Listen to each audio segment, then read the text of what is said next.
again to the people that might not be as familiar with him as we hop into game number 1. That's just what I was pulling up here. So Ian's coach Ismail told me a little bit about him the other day. Apparently NIUZI beat Adriel and Sandbox in groups this month, and last month he beat Ian and Cloud.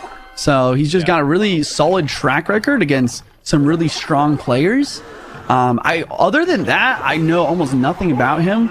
I'm just excited to learn more about him right now as we hop into game 1 of this best of 3. Yeah, you look at his group stage, able to beat Sandbox and Adriel also, which is just very, very impressive as we talk about both those guys. Played a little bit of everything. One of the few players that we saw play Golem in the group stage. Also coming out with a Tombstone here is WALLACE, which we haven't seen any Tombstone. Hero Tombstone announced, so that'll be exciting in our next update. Yeah, I'm still pumped for that. A good amount of Royal Giant.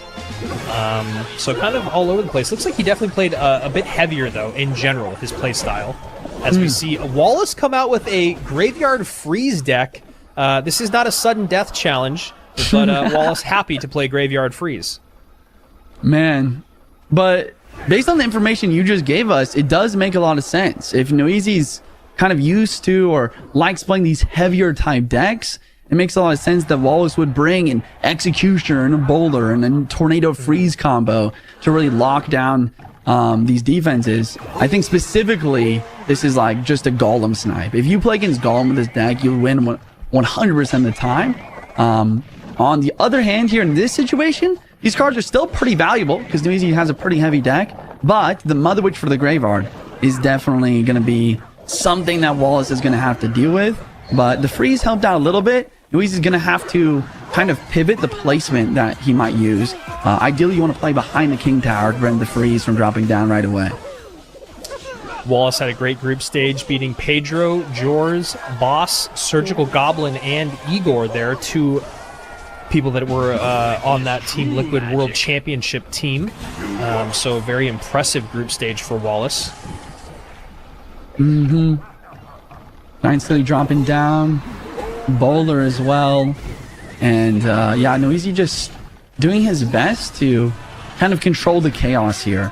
That's kind of what you have to do with these heavier type bridge spam decks, is just keep cycling your giant skeletons and keep playing your cards, keep defending the best you can while getting as much value from your higher elixir cards as you can. And then once you have that Evo Battle Ram in cycle, that's when you make your move to attack. Yeah, man, that Evo Battle Ram has ruined me so many times. One of the more difficult cards to deal with, especially when you're caught out of cycle or when they have, like you said, that giant skeleton in front. And also one of the very, very few archetypes or decks that is played with the Vines. Vines not very popular, but works well with that Evo Battle Ram plus the giant skeleton.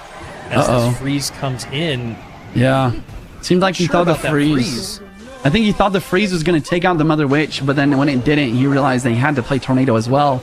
But now, like you're saying, he's down a lot of elixir, and NIUZI's going to get some pretty solid damage through. Now WALLACE is in a situation where he can't just keep defending like he wants to. He's going to have to try and get another Graveyard through. Wait, the Wizard ability just lets the... Okay, it retargets, though. Because of the NATO-ish, you know, the hero wizard abilities, so NIUZI had that kind of figured out, even though at first it might have looked like a bit of a mistake, as WALLACE tries to get this Golden Knight on tower, and it does. So that's a really, really important dash here from WALLACE, who is a former world finalist. Last time we saw him in the solos era was in 2023, where he got 12th place. Previously, he was in the 2021 world finals, where he got 16th, or was in that round of 16 that got eliminated.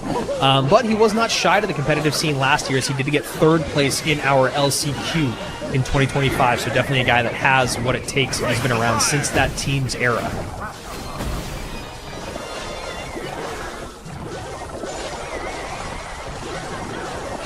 Freeze comes in.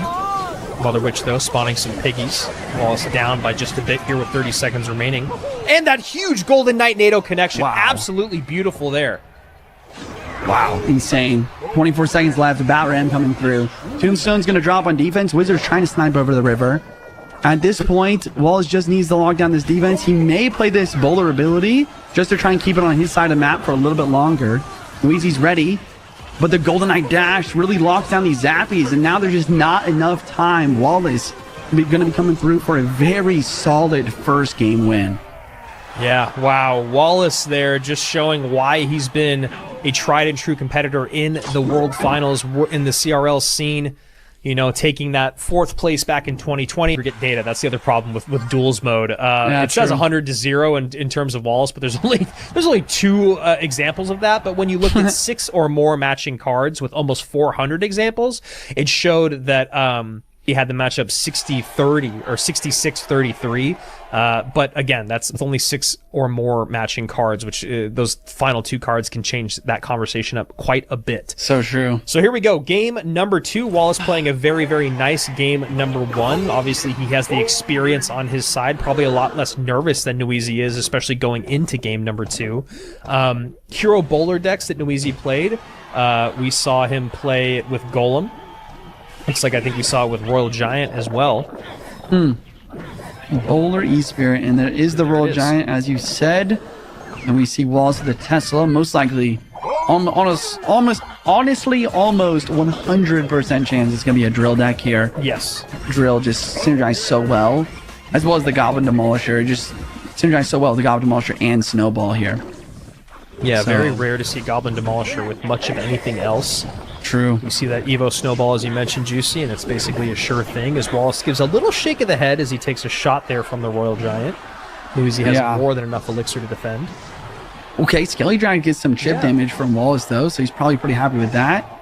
But, once again, the bowler, best counter in the game to Drill. It's going to be tough to break through, especially, you know, like the idea with Evo Snowball and Drill, right, is you go Drill, you use the Evo Snowball to take out anything they're trying to play onto it, to get those goblins to the tower.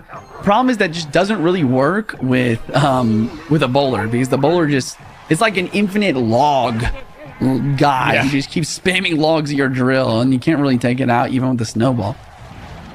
Yeah, it'll be really interesting to see how WALLACE breaks through, maybe looking for some damage from the Demolisher, Demolisher death damage, you know, it turns into wall breakers, but there's definitely a lot of ways to stop that Demolisher in terms of defensive capabilities with the E-Spirit, with the barrel, with the cage if necessary.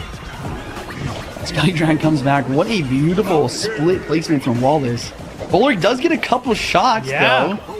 Man, that's really bad, because, once again, it's so hard for WALLACE to get damage. So his actual best, his best way to win this game is just to take as little damage possible and defend. But now this is looking very difficult for him.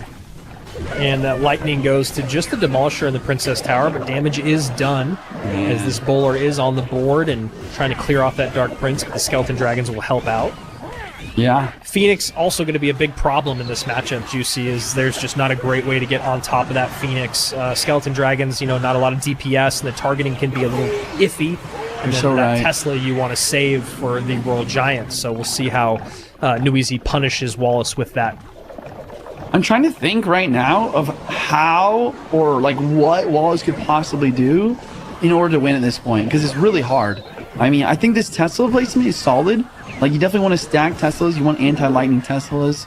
And I don't know, maybe you need to, maybe it is the Dark Prince. Maybe WALLACE is onto something with the Dark Prince here. It's like, okay, maybe I can bait out a bowler the Dark Prince ability and then go drill left side. But the problem is that costs a lot of elixir.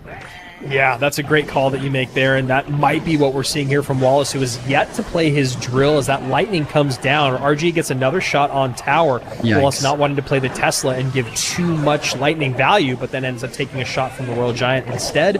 And also, as you mentioned before, a great response to the Giant Skeleton. Well, that's going to be that Evo Cage. Yeah, literally the best. Wait, it's a hog! Oh, it's a hog! It was a hog! Surprise hog comes through, gets a hit. I mean, that's something. But it's not quite enough. Should it have been played sooner then? Or is it basically the same conversation when you talk about the bowler in the cage? Maybe even a more difficult one. Yeah, true. Bowler and cage for the hog definitely makes things very difficult. But I kind of agree. I think that maybe you play it whenever the cage has been used on the giant skelly or something like this. Okay, big push.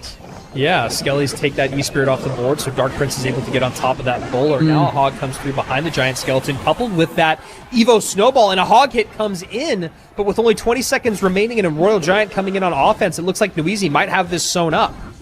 That's Yeah, lightning Tesla- fodder for sure. Yeah, Tesla drops low to try and dodge a prediction lightning. Pretty successful defense. Hogs come through, but wait, the misclick! Wait, what's going on? That's a misclick! Oh, the push! Pushes the Hog Rider in! Wow! And that's enough.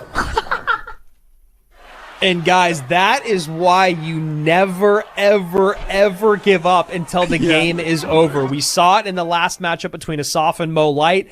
I would have wanted to throw in the pool. WALLACE ended up going 5-2 in his group stage. He was able to take out, as I mentioned before, Team Liquid in its World Championship form with Surgical Goblin and Igor. He also beat Jors and Pedro. But looking at the decks that WALLACE ran, looks like they could both just maybe be going... Oh no, WALLACE doesn't have Graveyard, so it looks like we could be seeing Graveyard from NIUZI. Okay, Mega Knight from WALLACE. Mega Knight, Furnace, potentially Graveyard. NIUZI with the Mega Knight, Furnace, Evo Lumber. You know, who knows what win condition? Could be Battle Ram, could be Ram Rider. I guess, man, yeah, there's so many. Okay, so like this is the first impression I have from NIUZI. He seems like he's a guy who's very good at heavy type bridge spam, RG type graveyard decks, like these heavy mid-tier type decks. Yeah. But it doesn't seem like he's locked into specific versions of this deck. You know, it's not like the classic Pekka bridge spam you normally see. It seems like he's very comfortable mixing and matching and playing, you know, okay, I'm going to play Mother Witch this time because he's going to play Graveyard by me this time. Use Poison already. Let me get the Furnace. And then the win condition to pair with these cards, like, usually has that heavy tank, right? Like the Monk or the Giant Skelly or the Pekka or the, in this case, the Mega Knight or the Golem. But then he has just a wide variety of different support units or win conditions like Ram Rider, Battle Ram. So I that's like the scary part of playing this guy, or like that's why I would be scared to play against this guy, because yeah, he's really good at this one type of play, but he also has a lot of different ways that he can make it happen at the same time. And I was going to say, it looks like we might be seeing Rams in both directions as we see the Ram Rider come out here from WALLACE. Nice defense there with the E-Spirit plus the Mini Pekka. And then I still feel like it could be Battle Ram here from NIUZI. Definitely. But he doesn't have the Evo option because he's used the Hero Goblins and 2 Evos already on the board. So not quite sure where he's going. Could be a weird Loon deck? I have no idea. This is just odd. Yeah, I think you're right. It's like definitely going to. I guess it could also be Hog too. Because Yeah, he's used that's a good call. Just regular Hog. He's used Battle Ram actually previously. I just realized. Oh yeah, game number 1. Wow. So it has to be Ram Rider or Hog for sure. Now looking at WALLACE, you know, he has great counters for those 2 options, right? He has the Mini Pekka, and he has the Mega Knight, and he even brought Electro Wizard, which I think is interesting and also underrated. Because if it is Ram Rider, that E-Wiz stun does a great job. And then when we talk about the E-Wiz makes sense for what we've seen NIUZI run in the group stage. Go ahead, Juice. Yeah, I was just gonna say, like, I talked about NIUZI and this kind of idea of this kind of play style that I've seen, but like as I said all that, I kind of realized WALLACE is actually very similar in the way that he's played this. So if there's anyone that's like really ready for something like that, it's definitely WALLACE, and you can see that in the Mini Pekka here, because the Mini Pekka is not only good versus a potential win condition, but versus the Mega Knight really helps out. And a lot of fireball value given there by WALLACE. A bit of a mistake. Yeah. As these 2 towers are very close. WALLACE's lowest tower is at 2092. NIUZI's lowest tower, 2140. Now that Fire Spirit jump is going to actually make it 1960, giving NIUZI the lead on both sides. I'm calling it right now. That Fire Spirit jump right there at the very end is going to cost him this game. I think that this game is going to end up being very close, and that 200 or so damage could be everything. And there's the Ram Rider. E-Wiz out of cycle, but MK comes down. Now the Evo Lumberjack opposite lane. Mega Knight. Another Fire Spirit jump. Evo Lumberjack on the tower on the left-hand side. Mini Pekka comes down late. There's the Fireball to clear the path. Mini Pekka runs away. Evo Lumberjack stays on the tower, and that is going to do it. NIUZI with the come from behind victory. Great dual lane pressure. We see the smile come out from him here, feeling, I'm sure, the pressure of coming onto this monthly finals stage and going up against a seasoned vet in WALLACE. Yeah. Wow. I mean, so well played down the stretch by NIUZI. Juicy, I was going to say this, but the game kind of turned up to the next level before I was able to get to it. But I don't know about WALLACE's off-meta deck choices. I don't know if he was just trying a little, as Josh would say, a little too cute, maybe. Mm-hmm.